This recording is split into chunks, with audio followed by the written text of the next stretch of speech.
Pilates, but the Pilates, no matter how good that Pilates is still not really getting that end goal they want. Muscles, what's not happening that should be happening despite all the work that's being put into by the individual. So yes, like just from normal labours there might be stress and strain in abdominal muscles, and then postnatally those muscles become a little bit adhered that just lead to long-term problems. Anyone that's had abdominal surgery for whatever reason, including a caesarean, you get scar tissuing through that abdominal surgery, which can also cause adhesions. Now, lots of the surgery these days is going into more laparoscopic type procedures. So, you know, you've just got your 3 little holes, one goes through your belly button and then your other 2.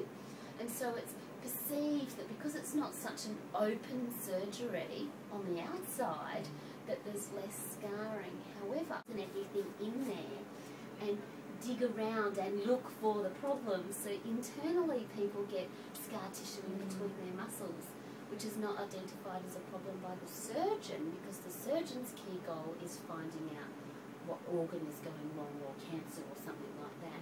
But this is where we think more outside the really brief run through of the abdominal muscles, so you can see it how I look at it, because I like to look at it in 3 dimension. And then we'll also use this anatomy to just see how the abdominals relate to the spine and how it controls the spine. And we'll look at, you know, when it works properly, this is good, and different things when it's not working properly and why that will pull on the spine. Then we'll get Tobias up and we'll have a look, and we'll have a look at a real one, and we'll check, because he's the boy for me, you know. Is it possible to see, like, say someone actually ingests food at the time of the ultrasound, can you actually see anything sort of happening in terms of activity? Or not in really? terms of me, no, not that, not that clever at doing it. Yeah. So we just, for now we're going to call him the Pilates tummy muscle. In the Western world, that's a little bit weak in all of us, because we're essentially a sedentary community. When we're at the age of 5, we get sent to school and we get taught to sit for 8 hours a day. Then, so by the age of 5, this muscle, it's still there, it hasn't wasted away, but it's just having a little sleep. These 3 are doing all the work, but really those 3 are the ones that are supposed to make us move through the world. They're not supposed to be our stabilisers. So we've spent the last X number of years moving through the world without any stability. So let's have a look at the 4 muscles. The first one is our 6-pack, rectus abdominis, and they wrap down and around into your pelvis, and you've got them on both sides. So already the person is starting to feel, oh, my tummy muscles aren't just this little pooch at the front, it's this whole torso. Okay, now if I sliced you open and got these obliques and peeled them back, what would happen is I would peel back your obliques, so you can see they're flipped back off the rib cage here, and there's another set of obliques. Now, so what the person has got is essentially their 6-pack running all the way down their front, and they've got crisscrossing obliques on either side. Those muscles collectively make us bend, twist, rotate. So you use them to get in and out of a chair, in and out of your car, in and out of bed. To walk, you use your obliques.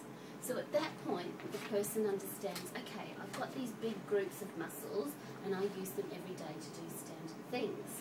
But what we've done is we've described muscles from here all the way around to here, and can you feel there's a big strip down your back that we haven't addressed yet? Now I'm going to teach, and so you asked me that question, and now I'm going to teach you about this little muscle, which is going to help us fill in the gap at the back. That takes us to this picture. Now I'll just get you orientated, because I'd have an extra bit of paper here. This picture is showing 2 separate halves of bodies. What we've got here is our 6-pack and our obliques. So what I'm going to do first of all is slice that and peel your 6-pack up and out of the way here. I'm going to get you 2 obliques and I'm going to slice them and peel them open. So I've peeled them open there and there. What we've got left here, guys, is, can you see this piece of muscle here that's actually got horizontal fibres? We can see that most of our muscles run head to toe, but deep down under those 3 tummy muscles, we've got this layer of tummy muscle that runs horizontally. Now this is a cutaway picture, so I'm going to show you where it comes from and goes to on the skeleton. Muscle's real name is transverse abdominis. It goes around your tummy. It starts off on the lumbar vertebrae, so it starts off on the back, and I get them to feel that's where it's starting. Then it runs over the hip crest and down into your pelvis. So with Tobias, I'd say over his hip crest down into his pelvis. But also, it runs underneath your ribs, all the way up into your breastbone. Okay, so this is the boundary of that transverse abdominis. Now, we've got one on each stripe down the middle of your tummy. So can we now see that transverse abdominis, the